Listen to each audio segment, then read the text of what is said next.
something that I think is relevant right now because so many coaches in today's world are getting talked about, good or bad.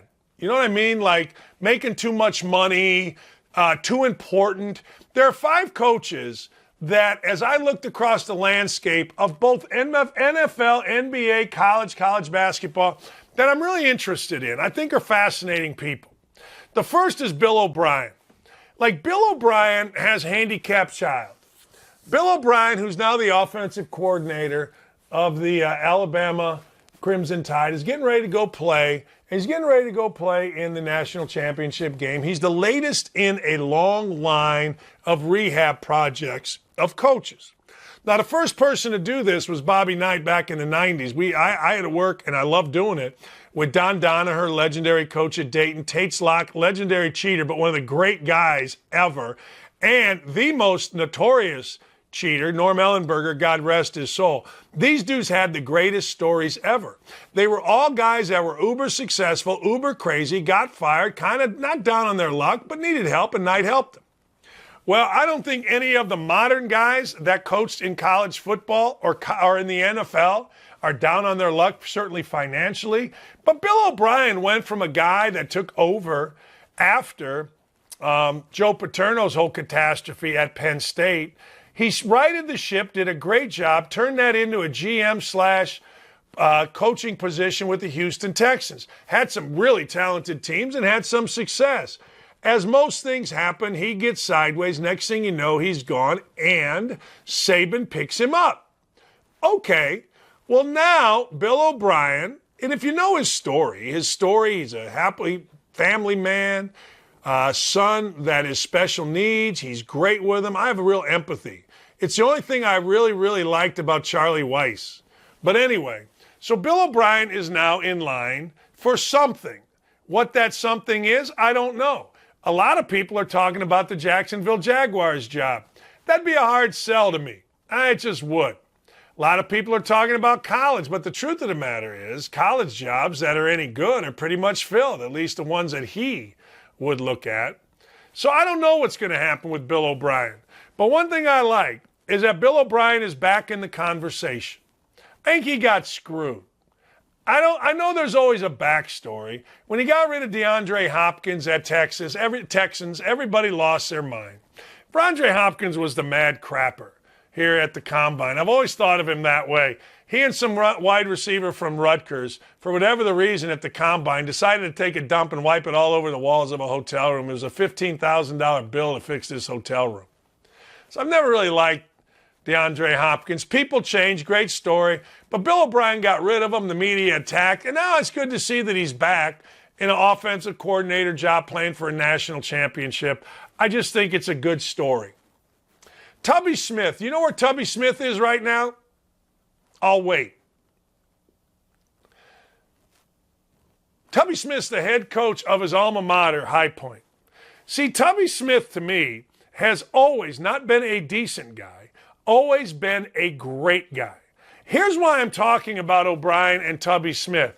Because I don't know O'Brien, but I have gotten to know Tubby Smith a little. Great dude. Not a good dude, a great dude. When he was an assistant at Kentucky for Rick Pitino, he did great things in terms of recruiting. He used to recruit against him. He was terrific. He saw things in players. A kid named Nazir Muhammad is number 1 on the list. Weighed like 300 pounds up at Thornton Fractional North, I think, outside Chicago. They bring him to Kentucky. I saw Nazir Muhammad a year later. I'm like, holy hell, Tubby, you guys did a hell of a job with this kid. Tubby goes to Georgia, takes him to the tournament. Fantastic. Never changes who he is when he goes back to Kentucky. In fact, I'm at Bowling Green. He's at Kentucky. I think I've told this story before. We're sitting in Bloomington North's gym in Bloomington, Indiana, and it's really a boring workout. I look at Tubby. I go, hey, you want to play golf? He goes, I bring my clubs. I go, I can get you clubs. He goes, yeah. So we went out. A friend of mine, a dentist, Todd Stoner, was with us. We went to Bloomington's course. It was a rainy kind of day and just had a wonderful, wonderful day. Tubby Smith's back at High Point. The University of Kentucky did a really nice thing, putting Tubby Smith up into the rafters. You could tell it meant a lot to Tubby as he was coaching at High Point against Calipari and the folks at Kentucky. You tell it meant a lot. He had his whole family there. They took pictures. It was really a nice scene. The only problem was Calipari beat him by 40-some. I think he kind of embarrassed him. I didn't like it. But that's all right. Pay attention to High Point. Root for Tubby Smith, except when they go against Elon, because my son coaches at Elon, and they're in the same. No, they're not. I went to the Elon High Point game, and Tubby beat Elon. I didn't like it. By the way, if you're watching this on TV, how big is my head? Holy hell. I didn't even know this guy existed. I did not know this man existed. His name is Taylor Jenkins. Raise your hand right now if you could tell me what team Taylor Jenkins coaches. If you'd have said to me, Taylor Jenkins is a coach in the NBA, you know what I'd have said? No, he's not. I used to know every single NBA coach by freaking name. I did. I never knew who in the hell Taylor Jenkins is. Never knew. Did not know. But I'm paying attention to the Grizzlies. Why am I paying attention to the Grizzlies? Because the Grizzlies are kind of rolling. They're a fun team to watch. By the way, they're in Memphis. They're an interesting team to watch. They're a team that isn't afraid to go battle you. John Moran has come into the league and hasn't messed around even a little bit. But listen to Taylor Jenkins' background. All right? Taylor Jenkins studied at the Wharton School, that's a business school, at the University of Pennsylvania. He got a Bachelor's of Science in Economics. He did not play college basketball. This is a great story. So Taylor Jenkins, who went to Wharton, all of a sudden becomes a basketball operations intern. Next thing you know, he becomes an assistant coach with the San Antonio G League team, the Austin Toros. He becomes a head coach. Does all right. Then he becomes an assistant coach with the Atlanta Hawks for 5 years. Next thing you know, he was an assistant coach on USA basketball teams, world basketball teams, all-star games. He literally worked his way up from, I'm going to tell, kind of nothing. I mean, he did. I mean, nothing in terms of basketball. I mean, a guy graduates from the Wharton School of Business, and you guess what? Wharton School of Business, you can go become a bazillionaire, right? But this dude wanted to get into coaching. And you know what? Last year was a struggle, but it was a struggle for everyone. This year, they're on a roll. They've won 6 in a row. And I'm all in on Taylor Jenkins just because I like it. I think it's great. Here's another guy that you might want to pay attention to. He is very, very, very understated. He was a terrific basketball player at Notre Dame. A lot of you got to know him when his wife died. A lot of you started paying attention to him when his wife passed. Monty Williams is his name. Monty Williams was a fantastic basketball player. He was an All-American. He averaged 22 at Notre Dame. I remember when I was an assistant at Indiana, we had to guard him because we played Notre Dame every year. He was really, really good. He was, again, same thing, interned with the San Antonio Spurs. So you got 2 guys, and the third is going to be the same, that actually busted their ass and worked their way up. Like, people don't want those kind of jobs anymore. People want to bullshit and go out and become the CEO of Nestle's without working. They want to own the car dealership instead of starting out washing the cars. Like my friend Greg Bozak eventually owned the dealership, but he started out, guess what, washing the cars. People don't want to do that. Anyway, Monty Williams was the head coach in New Orleans. Now, I don't know how much you know about this, but Monty Williams, nobody wins in New Orleans. They don't. Hell, Zion Williamson's 7,622 pounds. Why? Because he's eating beignets or whatever in New Orleans. His wife in 2016 died in a car crash. She died in a car crash in Oklahoma City. Her car was struck head on. They have 5 children. Monty Williams is a Christian. Monty Williams is a legit Christian. He's not one of these Christians that becomes Christian and then tries to tell you how Christian he is. He's understated. But when Monty Williams' wife died, I'm not sure I've ever seen the pouring of emotion from everybody. I mean, it didn't matter. Everybody loved Monty Williams. Now Monty Williams is with the Phoenix Suns. He's the head coach, and he's got a team that played in the NBA Finals last year, and he's got a team that's as good as any, and I'm rooting like hell for Monty Williams. Because Monty Williams is the kind of guy you want your son or daughter to play for.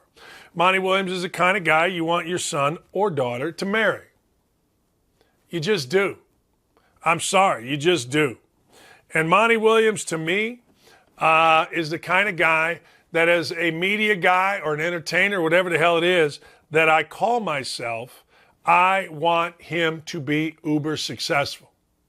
Now, I understand on this show we get more viewers when I rip, race, and roar, but I don't care. These are good people. Every guy that I just mentioned here is a great example for everybody. So's this last guy.